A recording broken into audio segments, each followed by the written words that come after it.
Hey everyone, in this video we're going to go photograph a hidden waterfall in the Southern Alps, and I want to try and create a better image than this one that I made 4 or 5 years ago. If you do like this video, please consider liking and subscribing, and check out the link below for a free course on composition. Alright, let's go. So it's obviously a bit of a rainy day, and that's essential for this waterfall. I've been here before in drier times and the waterfall's not flowing at all. So hopefully today the waterfall is actually there. Otherwise, you're probably not going to see this video anyway. So we'll see what we can find. The other good thing with being overcast and having that rain is the fact that there's going to be no harsh light coming in. I find if I'm ever photographing a creek or a waterfall, the overcast days are better, just so I'm not getting those highlights, you know, either hitting the canyon wall or even that glare on the surface of the water as well.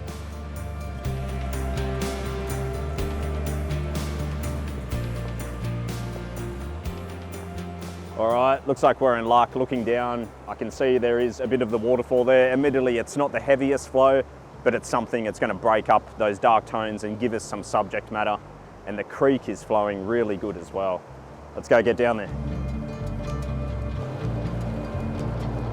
All right, so the waterfall itself is just tucked around the corner. There's this amazing, canyon here with these features all carved out, but you can't quite see the waterfall. It's where the waders come in handy, my best friend. So I'm going to get down into the creek. I'm probably going to leave the gear up here now, the bag, go down with the camera alone, start to check out any composition possibilities. So today I'm using the 12 to 24 mil. The image I got here last time a few years back was on the 16 to 35, so I'm interested to see with that extra width if it's going to add anything new down here. Obviously it's raining now, so I'm going to throw on a rain cover on the bag and just leave it here.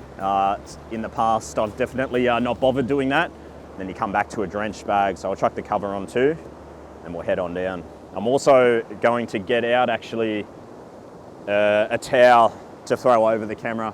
People always ask me about shooting in the rain. What do I do? It's obviously raining right now.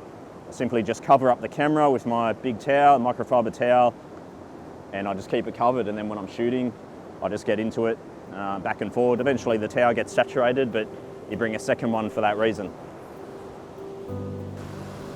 This little section caught my eye last time. There's a big overhang here, a bit of a waterfall coming down in front of me, off to the side, the main fall in the back. I've got the natural frame of the overhang, which everything is good here. There's two problems though. To get the perspective, I've got to tilt up a fair bit, even at 12 mil. And then it places the main subject matter of the waterfall in the back down too low, and I just don't feel like the eye flows into that. I haven't given up yet, but I'm just frustrated because there is potential here. I just don't know if it can work or not. But often it's not getting fixated on the main subject and going straight to that, turning around and looking, behind you, everywhere else but that main subject, and seeing what you can find. So I'll see what I can do here. This doesn't look like much to the eye, just a small hole in the wall. With it ultra wide, especially 12 mil, you'd be surprised what you can do and just create a little natural frame. We do have the overhang already, but I am curious. So sometimes you might even need to put the camera in like this and then take a few test shots. And I do have images where I've done that before and been able to make something work. So you've got to start to see the world through the lens, that's for sure. The more you use a wide angle in your photography, the more you really see the world and the environment a lot differently. And no, that probably won't work.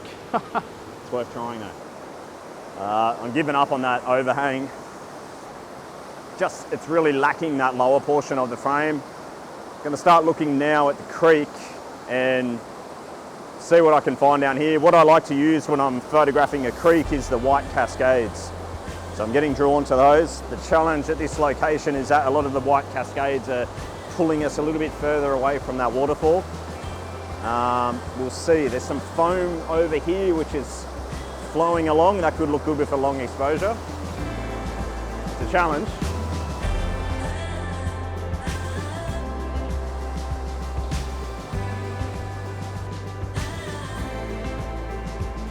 This is the composition here that I used in the foreground last time, this rock, but the way the light is on the water there, it's just glary.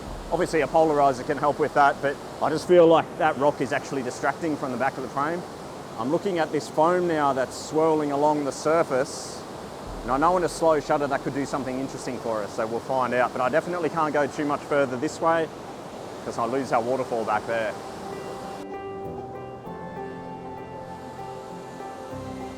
I think I've probably been overcomplicating things. Maybe less is more in this scenario. I'm gonna more or less cut out this foreground rock altogether, unlike last time. Every now and then this foam is just getting generated in the water and then it swirls through the front. A slow shutter here will turn that into a nice line and hopefully just give us some kind of framing and potentially, you know, a leading line that can guide us back to the waterfall. So I'm gonna tuck in, line up the background nicely, and then just be patient, and you can look at that foam rolling through. It's all about getting the right shutter speed though.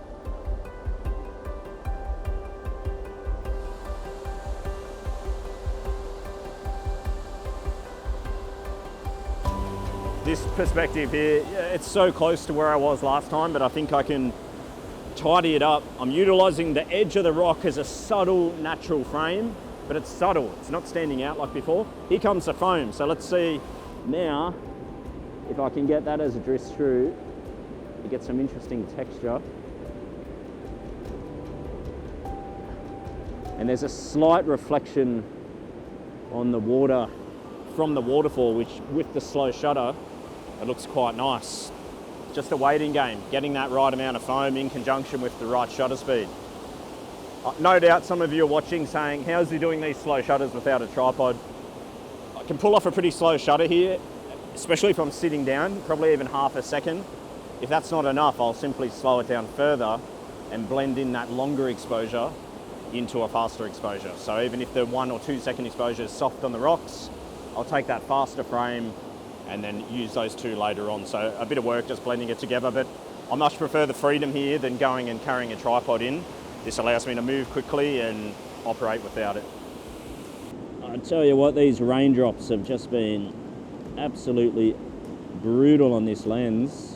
Trying to get these frames now. I'm just taking a series to get the water flow that I like and doing a 1 second exposure in conjunction with half a second. So I'm just adjusting the shutter speed manually, obviously. The half a second I'm getting sharp. And then I'm just doing 1 second to get the water flow. There we go. I think we might have something there. Took a bit of time and patience, but I think I really like that.